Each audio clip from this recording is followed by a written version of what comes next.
మనోజవం మారుతతుల్యవేగం జితేంద్రియం బుద్ధిమతాం వరిష్టం వాతాత్మజం వానరయూథ ముఖ్యం శ్రీరామదూతం శిరసా నమామి. ఈ హనుమ స్తోత్రంలో మహాత్ముడు మారుతి యొక్క సర్వ శుభలక్షణాలేగాక ఆతడొనర్చిన మహాఘనకార్యములు కూడా మనకు స్ఫురింపజేస్తాయి. అట్టి ఎన్నో ఘనకార్యములలో ఒక ముఖ్య ఘట్టం హనుమంతుడు సంజీవిని ఔషధి పర్వతాన్ని తెచ్చి మృతులైపడి ఉన్న వానరవీళ్లను బ్రతికించి నిస్త్రాణ పరిస్థితుల్లో ఉన్న రామలక్ష్మణులకు స్వస్థత చేకూర్చే అపూర్వ సన్నివేశం. అట్టి అద్భుత సన్నివేశాన్ని శ్రీ సీతారామాంజనేయ కృపతో మీ ముందుంచుతున్నాను. వాల్మీకి విరచిత శ్రీమద్ రామాయణంలో వివరింపబడిన యుద్ధకాండలో అత్యంత భీకరమైన యుద్ధము చేసినవాడు అతి పరాక్రమవంతుడు రావణ కుమారుడైన ఇంద్రజిత్తు అనబడే మేఘనాథుడు.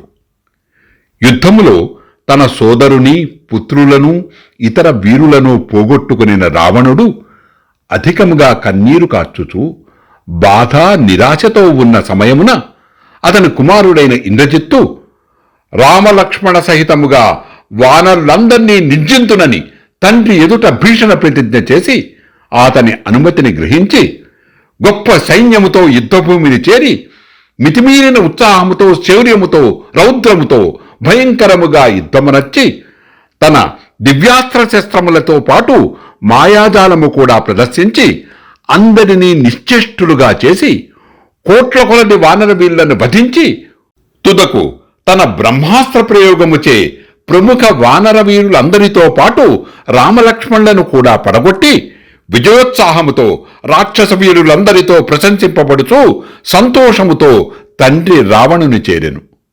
యుద్ధరంగమంతా చెల్లాచెదురుగా మృతదేహములతో పడి ఉన్న సైన్యమంతా అతి దైన్యముగా ఉన్న సమయమది. ఆ క్షణమున విజయము ఇంద్రజిత్తు కారణముగా రావణునిదేనా అనిపించడు నిరాశ నిస్పృహలతో కూడిన ఘట్టమది. పీడితులై పడి ఉన్న సుగ్రీవ నీల అంగద జాంబవంతులకు ఏమి చేయవలనో తెలియని పరిస్థితి. ఒకవైపు బ్రహ్మాస్త్ర ప్రభావముచే పీడింపబడి ఉన్న రామలక్ష్మణులు. అట్టి సమయమున తన బుద్ధిబలమును కూడదీసుకుని విభీషణుడు మెల్లగా సుగ్రీవాది వానర ప్రముఖుల చెంత చేరి వారికి ధైర్యము చేకూరు మంచి మాటలతో ఇట్లనెను. ఓ వానర వీరులారా, దుఃఖించవలదు, ధైర్యము తెచ్చుకొనుడు. ఇంద్రజిత్తు ప్రయోగించిన బ్రహ్మాస్త్ర ప్రభావముచే రామలక్ష్మణులు మూర్ఛిల్లినారు. అంటియే భయపడవలదు. మనము నిరాశతో కృంగిపోక తదుపరి కర్తవ్యంను గూర్చి ఆలోచించవలెను. విభీషణుని ఆ మాటలు వినగానే తన వరప్రభావమున బ్రహ్మాస్త్రమునకు కొన్ని క్షణములు మాత్రమే కట్టుబడి ఉండు హనుమంతుడు ఆ బ్రహ్మాస్త్ర బంధమును తనకుగా తాను విడిపించుకుని విభీషణునితో ఇట్లనెను. విభీషణ, ఇంద్రజిత్తు ప్రయోగించిన బ్రహ్మాస్త్ర ప్రభావముతో ఇంకనూ ఎవరు జీవించి ఉన్నారో వారందరికీ సేద తీర్చి ఓదార్చుట యుక్తము. అంత మహావీరులైన విభీషణ హనుమంతులిద్దరూ కాగడాలు చేత ధరించి యుద్ధభూమిలో సంచరించుచూ పరిస్థితిని సమీక్షించిరి. అచటి దృశ్యములు హృదయ విదారకముగాయుండెను. వానల్ల తోకలు, చేతులు, తొడలు, పాదములు, వేళ్లు, శిరస్సులు తెగిపడి ఉండెను. అవయవముల నుండి రక్తము కారుచుండెను. ఈ విధముగా పర్వతాకారులైన వానల్ల మృతదేహములతో అంతటా కప్పివేయబడి ఉండెను. ప్రకాశించుచున్న అనేక ఆయుధములు కూడా చెల్లాచెదురుగా పడి ఉండెను. అదంతయు కలియదిరుగుచూ హనుమత్ విభీషణులు వయోవృద్ధుడు బ్రహ్మపుత్రుడైన జాంబవంతుడికై వెతుకగా ఒకచోట వందల కొలది బాణములు గుచ్చుకుని ఉండగా పీడితుడై పడి ఉన్న జాంబవంతుని వారు కనుగొనిరి. అంత విభీషణుడు జాంబవంతుని వద్దకు వెళ్ళి, ఆద్యా జాంబవంత, ఇట్లున్నారు, వాడి అయిన బాణముల చేత మీ ప్రాణములకు భంగము కలుగలేదు గదా అనిన విభీషణ్ణి మాటలు విని వయోవృద్ధుడు పీడితుడు అయిన జాంబవంతుడు అతి కష్టము మీద ఇట్లు పలికెను. విభీషణ, నీ కంఠస్వరము చేత నిన్ను గుర్తించితిని. వాడి అయిన బాణములచే పీడితుడనైన నేను నిన్ను కంటితో చూడలేకున్నాను. విభీషణ, ముందు ఈ విషయమును తెలుపుము. అంజనావాయుదేవుల ఉత్తమ పుత్రుడైన వానరశ్రేష్ఠుడు హనుమంతుడు ఏ మూలనైనా ప్రాణములతో ఉన్నాడా? అట్టి జాంబవంతుని ప్రశ్నను విని అంతటి పరిస్థితిలో కూడా కొంత నిష్ఠుర ధ్వనితో విభీషణుడు జాంబవంతునితో ఇట్లు పలికెను. ఓ పూజ్యుడా జాంబవంత, ఇదేమి రామలక్ష్మణుల విషయము అడగకుండా ముందు హనుమంతుని గూర్చి అడుగుతున్నావేమి? నీవు హనుమంతుని విషయమందు ఎంతటి అధికమైన స్నేహభావము చూపుతున్నావో అంతటి స్నేహభావమును వానరరాజైన సుగ్రీవుని ఎందుగాని అంగదుని ఎందుగాని రామలక్ష్మణుల విషయమందుగాని చూపుటలేదేమి? విభీషణుని మాటలు విని జాంబవంతుడు ఇట్లు నిశ్చయముగా ఉన్న గొంతుతో పలికెను. విభీషణ, నేను హనుమంతుని గూర్చియే ఎందుకు అడుగుతున్నానో వినుము. వీరుడైన హనుమంతుడు ఒక్కడు జీవించియున్నచో సైన్యమంతయూ చంపబడనట్లే. హనుమంతుడు మరణించినచో మనమంతా జీవించినా మరణించినట్లే. నాయన, వాయు సమానుడు పరాక్రమవంతుడు అగ్నితుల్యుడు అయిన హనుమంతుడు జీవించి ఉన్నట్లయితే మనకు జీవితము మీద ఆశ ఉన్నట్లే. అతడే మన ఆశాకిరణం, మన జీవన ప్రదాత. ఆ మాటలు విని వాయుపుత్రుడైన హనుమంతుడు వయోవృద్ధుడైన జాంబవంతుని వద్దకు వెళ్ళి వినమ్రపూర్వకముగా అతని పాదములకు నమస్కరించెను. అప్పుడు హనుమంతుని మాట వినబడగానే అంతవరకు వ్యాకుల శరీరముతో మనసుతో ఉన్న జాంబవంతుడు ప్రాణము లేచి వచ్చినట్లు మరుజన్మ ఎత్తినట్లు భావించి హనుమంతునితో ఇట్లనెను. ఓ వానరశ్రేష్ఠ, రమ్ము, దరికి రమ్ము, మమ్ములను రక్షింపుము. నీ శౌర్య పరాక్రమములచే వానరులకు నీవే హితుడవు, స్నేహితుడవు. నీ సాటి మరెవ్వరూ లేరు. ఇది నీ పరాక్రమము చూపుటకు తగిన కాలము. ఇతరులెవ్వరూ నా దృష్టికి కనబడుటలేదు. ఈ భల్లూక వానర సైన్యమునకు హితము గూర్చుము, సంతోషము కలిగించుము, ప్రాణములను ప్రసాదింపుము. పీడితులై పడి ఉన్న రామలక్ష్మణుల శల్యములను తొలగింపుము. ఓ వీరుడా హనుమంతుడా, ఆలకింపుము. నీవు సముద్రముపైన దీర్ఘమైన మార్గమందు ప్రయాణము చేసి పర్వతములలో శ్రేష్టమైన హిమవత్ పర్వతమునకు వెళ్ళవలెను. అతి భయంకరము హిరణ్యమయము అగు ఋషభమను పర్వత శ్రేష్టము కైలాస శిఖరం మీద అక్కడ నీకు కనబడును. ఆ రెండు శిఖరముల మధ్య నీకు ఒక ఓషధి పర్వతము కనబడును. అది సాటిలేని కాంతిగల సమస్తములైన ఔషధులతో నిండియుండును. దాని శిరస్సుపై 4 ఔషధులుండును. అవి స్వయముగా ప్రకాశించుచూ 10 దిక్కులను ప్రకాశింపజేయుచుండెను.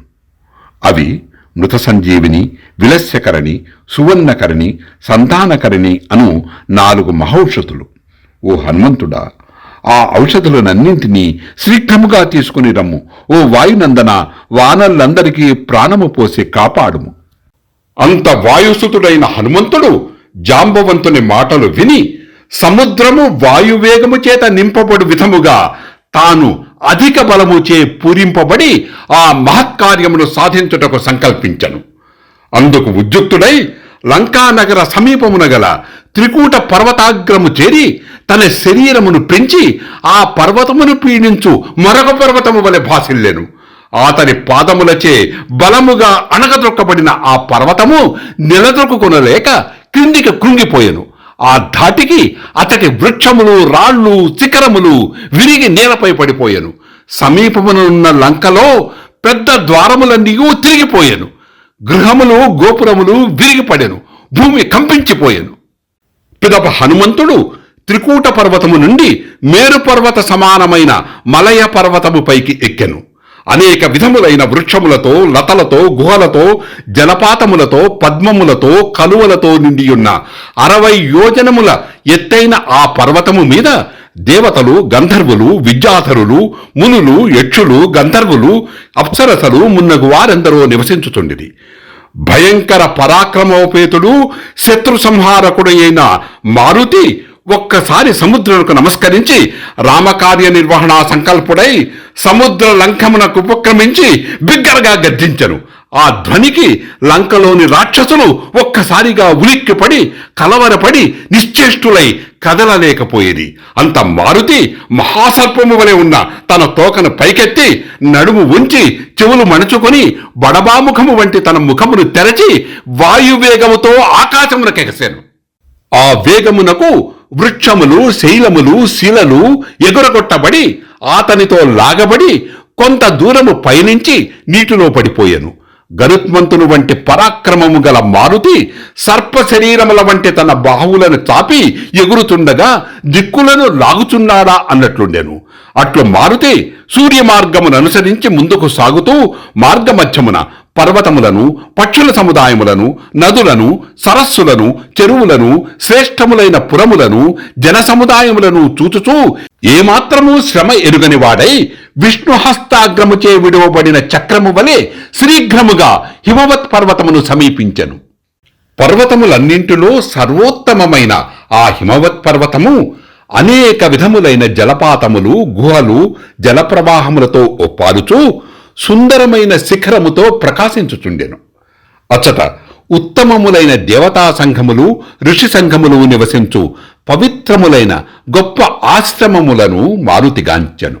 ఆ పవిత్ర ప్రాంతమున బ్రహ్మదేవుని గృహమును, కైలాసమును, ఇంద్రుడి గృహమును, రుద్రుడు విలాసార్థమై బాణము విడుచు స్థలమును, హయగ్రీవుని ఆరాధించు స్థలమును, సూర్యుని కింకరులను, బ్రహ్మదేవుడు ఇంద్రులకు వజ్రాయుధమిచ్చిన స్థానమును, బ్రహ్మకూర్చుండు స్థానమును, శంకరుని ధనస్సు ఉంచు స్థానమును, పాతాళ ప్రవేశ ద్వారమును మారుతిగాంచెను. ఆ క్రమములో భయంకరమైన కైలాస పర్వతమును, హిమవచ్చిలలను, ఋషభ పర్వతమును, శ్రేష్టమైన మేరు పర్వతమును చూచుచూ తుదకు ప్రజ్వలించుచున్న సమస్త ఓషధుల చేత ప్రకాశించెడు ఓషధి పర్వతమును మారుతిగాంచెను. అగ్నిరాశి వలె ప్రజ్వలించుచున్న ఆ ఓషధి పర్వతమును చూచి ఆశ్చర్యచకితుడై మారుతి ఆ పర్వతముపై దిగి అక్కడ ఓషధుల కొరకై వెతగెను. ఆ పర్వత శ్రేష్టముపైనున్న మహౌషధులన్నీ తమ కొరకై ఎవరో వచ్చుచున్నారని గ్రహించి ఒక్కసారిగా అదృశ్యములై గుర్తించుటకు వీలు లేకుండా అయిపోయినవి. మహాత్ముడైన హనుమంతుడు ఆ ఓషధులట్లు కనపడకుండా పోవుటచే మిక్కిలి కోపముతో గట్టిగా అరచెను. దానికి సహించని వాడై మారుతి అగ్నివలి ఎర్రబారిన నేత్రములతో ఆ ఔషధి పర్వతముతో ఇట్లనెను: ఓ పర్వతమా, శ్రీరాముని విషయమున జాలి చూపని నీ ఆలోచన నిశ్చయము నాకు అర్థమైనది. సరే, ఇప్పుడు చూచుకొనుము. ఇప్పుడు నీవు నాచే తిరస్కరింపబడిన వాడివై నాచే హింసింపబడబోతున్నావు అని పలుకుచూ హనుమంతుడు వృక్షములతోనూ, ఏనుగులతోనూ, బంగారముతోనూ, వేల కొలది ధాతువులతోనూ నిండి ఉన్న ఆ పర్వత శిఖరమును పెకలించి లోకములు అబ్బురపరుచు విధముగా శీఘ్రముగా ఆకాశమునకెగిరేను.